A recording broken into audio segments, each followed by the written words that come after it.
I only knew Greg briefly, from the summer that I took over the campsite and he retired. He seemed harmless enough, if a bit strange, living in that nasty little caravan.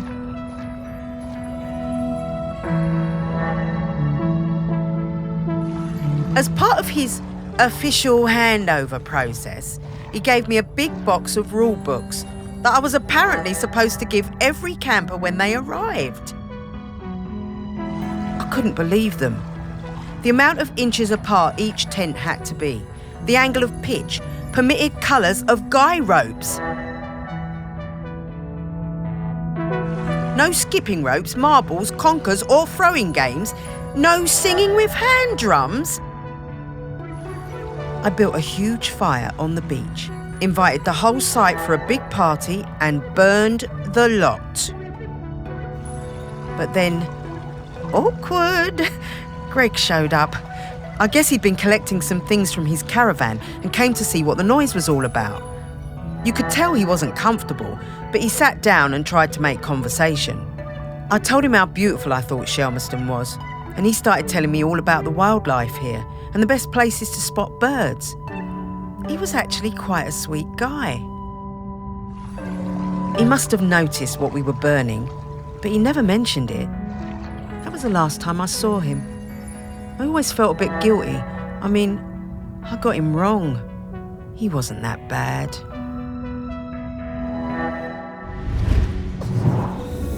Well, it's a good thing she kept one of them. It must be around here somewhere.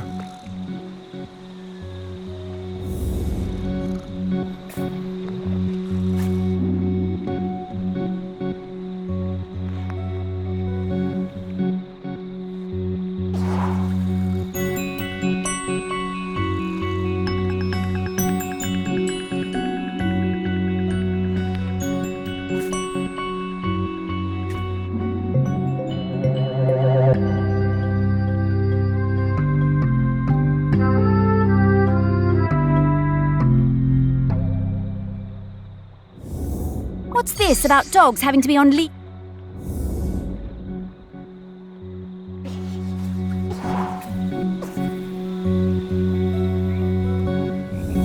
I'm getting the scent of Grenkins.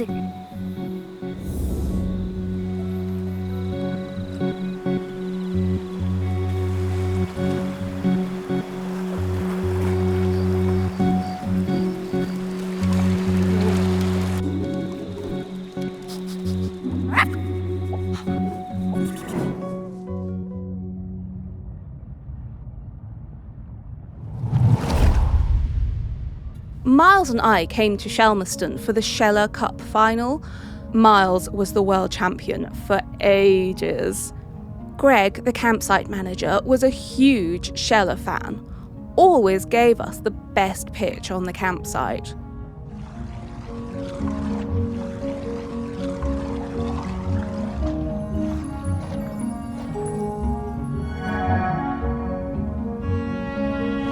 Miles was up early every morning, training for the big race.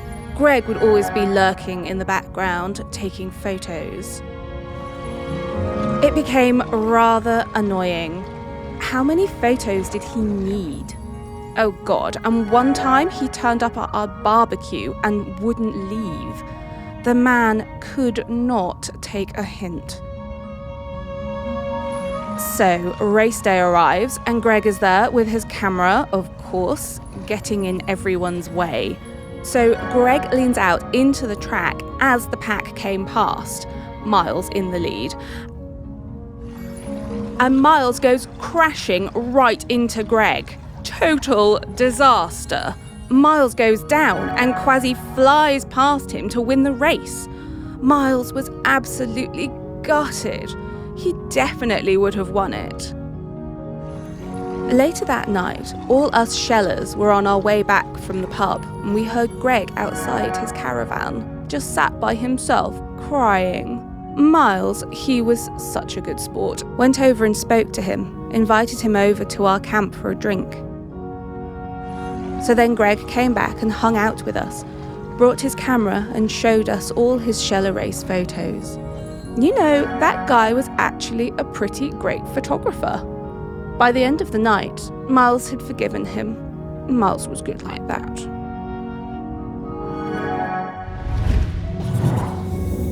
Shellers. I've never understood the appeal of that.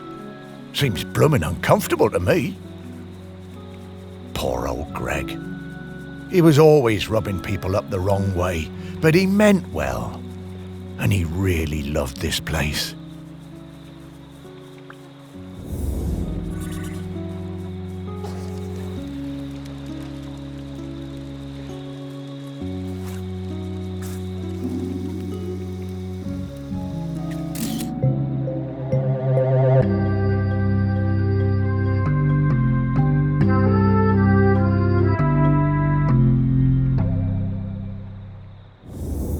Oh, I wish we could use this! I am a very photogenic dog, you know.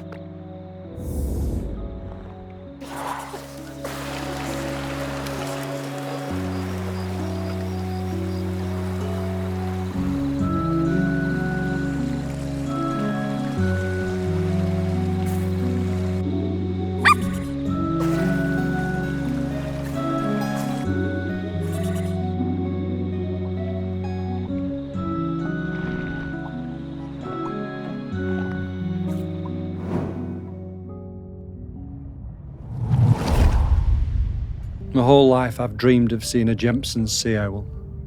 One day, I read the news that a guy on this little island called Shelmerston had discovered one. I had to see it.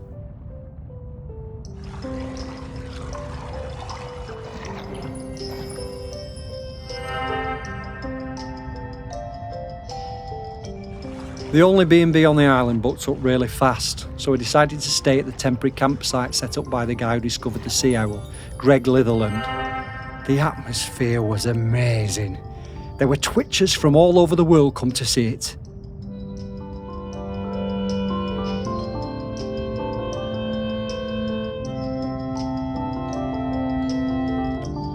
Greg had given the owl a name, David Abrahams. A bit weird, but I guess he was the one who found it. And because it had no mate, it was lonely, and he'd made a model female owl out of concrete. That was quite impressive. I got to know Greg a bit during my stay.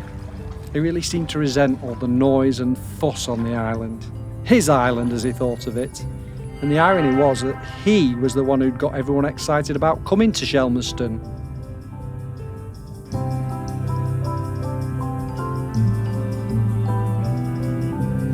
Greg told us he'd take us up in groups to the owl's nest site, but I snuck up early with my camera. It saw me and it flew off hooting and I didn't get a picture. I was gutted. I had to make do with a picture of the model. It wasn't the same.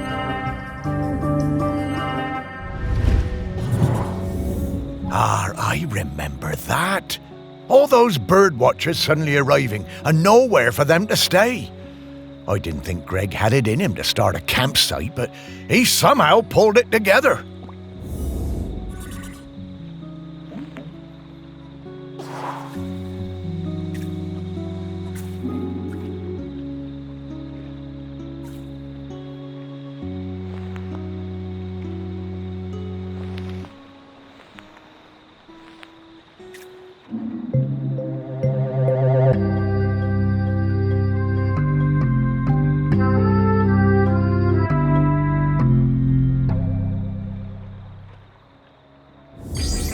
Oh.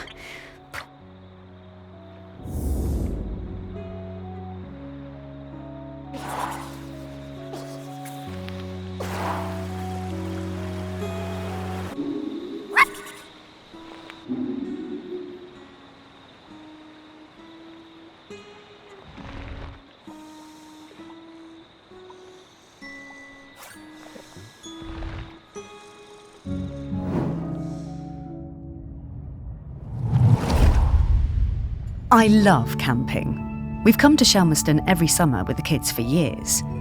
OK, our tent is a bit bright, but that means the kids can always see it.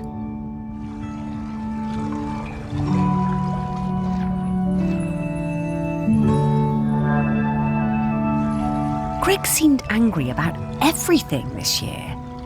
He told us our tent was outside of the regulation colours.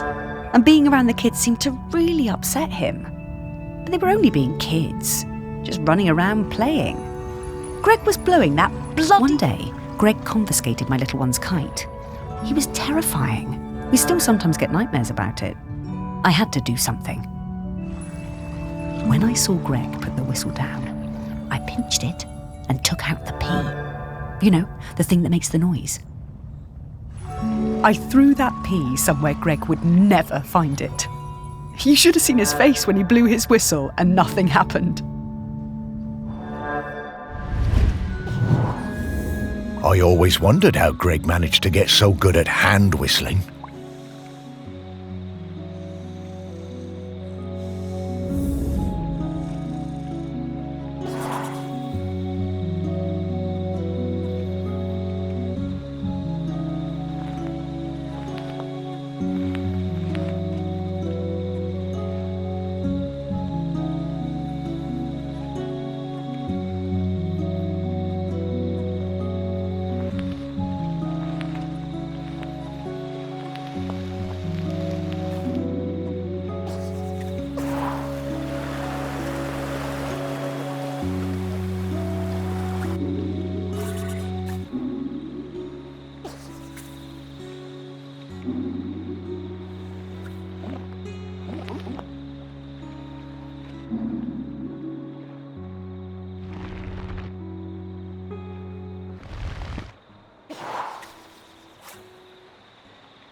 The smell of rabbit poo. It doesn't excite me the way it used to when I was alive.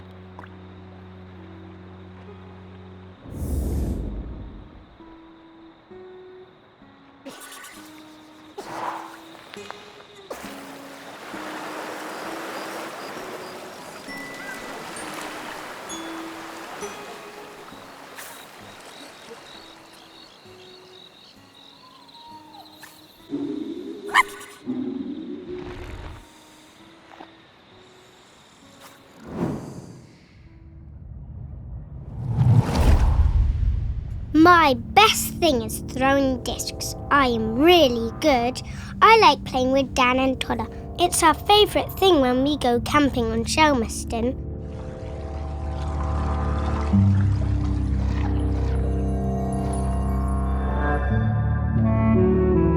One time, Greg Clifland came up the beach, all red-faced like an angry tomato.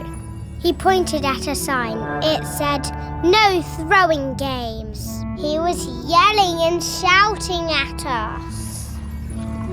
He told me to give him my disc, but I wouldn't.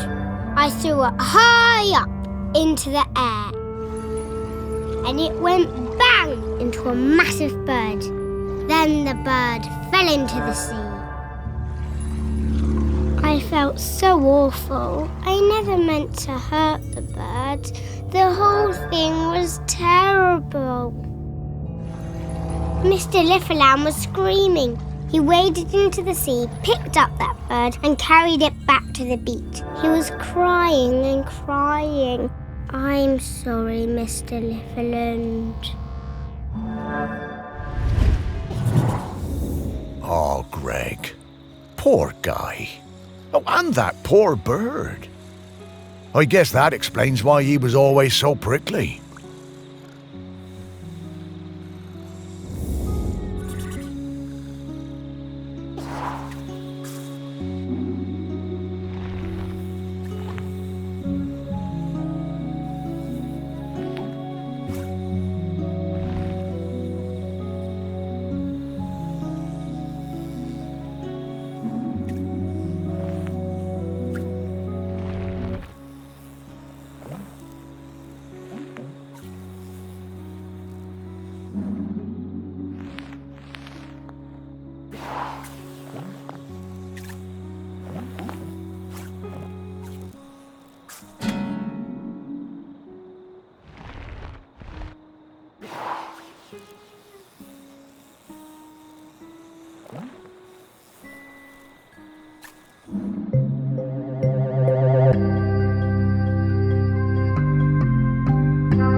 things.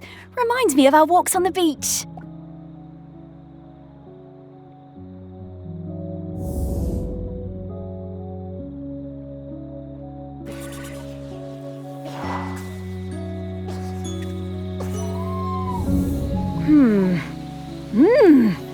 Woof!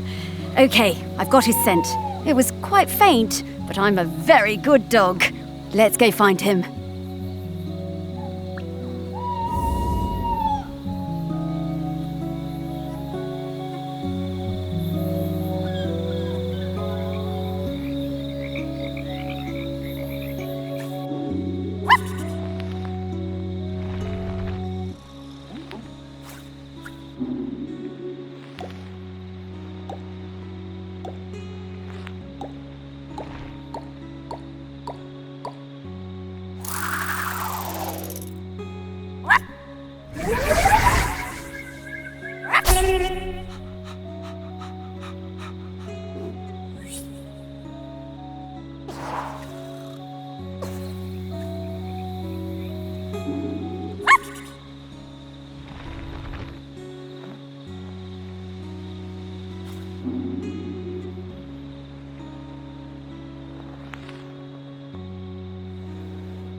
Greg! Oh, hello!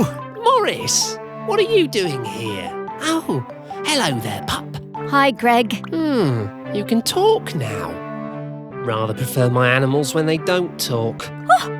Yeah, Greg, we need to ask you, would you be interested in being the next island custodian?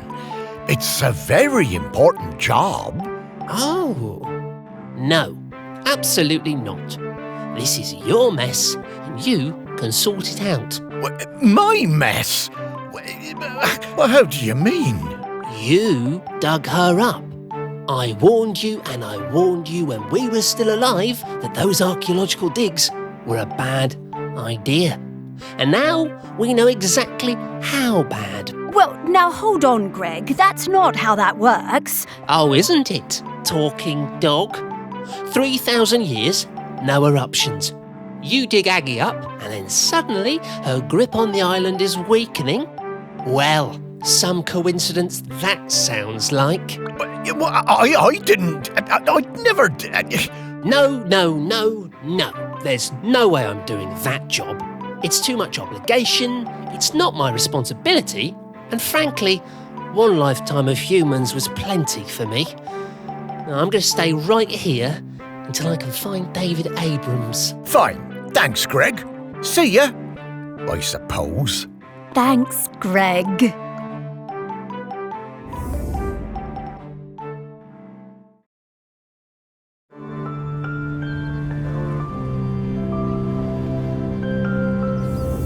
It's not looking good, is it, old girl? Don't worry, Morris. I hate it when you worry. It makes me nervous. Well, he's waiting for David Abrams. I guess I'm like him in that way.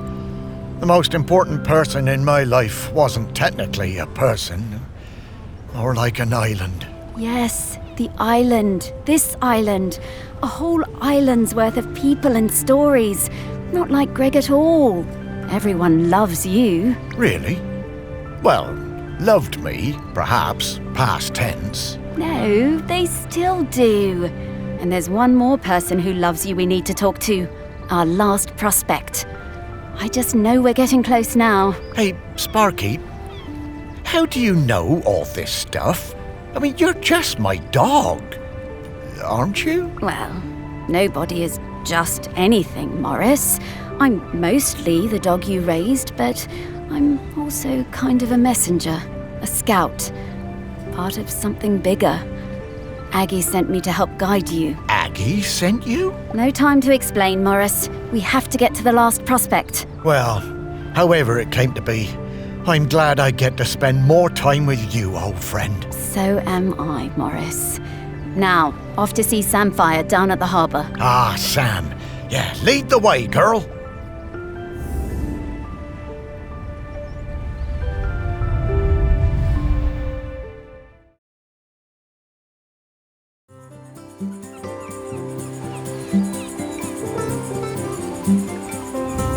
Ah, the harbour. I always loved watching the boats come in and out. Never did get around to expanding the fishing exhibit, did I? You remember coming down here with me? I'd have liked it better if you'd have let me swim. I love your confidence, Sparky. But you always thought yourself a bigger dog than you actually were. Oh. Lots more boats than there used to be, though, aren't there? Certainly are. Shelmerston got busy. Though this is busier than even I remember. Say, how long have we been doing this search? Oh, I don't know, Morris. Once you're dead, time seems to be a bit less important. Does it? Oh, I don't know. I suppose it seems a bit galling that time and everything else keeps moving even though I've stopped. Makes a man feel unimportant. Oh, you're not unimportant, Morris. You're saving the island. And to do that, we better go find some people who remember Samfire. Yes. Sam surely understands the feeling of watching everything change. Fish folk live for what, 200 years? That's no small amount of change. Not volcano change, though, Morris. And that's what we need to avoid. Off we go!